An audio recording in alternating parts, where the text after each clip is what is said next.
Thiên lung mùi lệ lung ya cha vi nung bay dong in rung tri ma la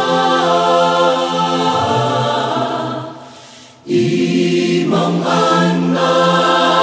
nen cross on pan la chu ta i puri song ke nat ro i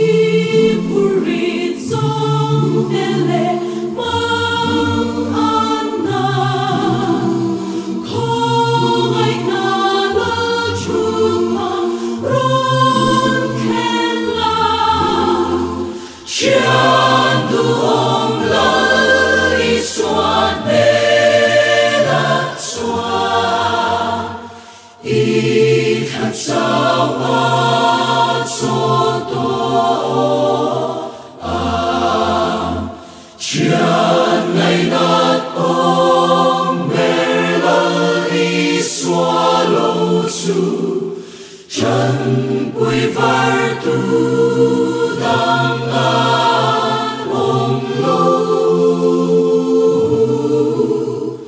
trong trái nát sang khi đang an ôm lâu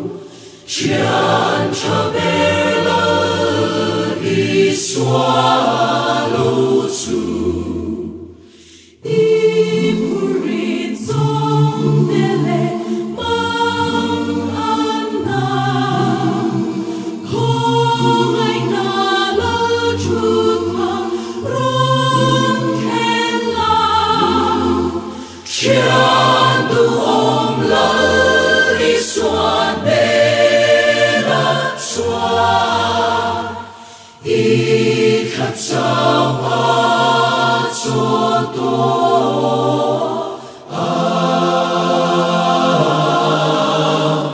hồng tu na ron pa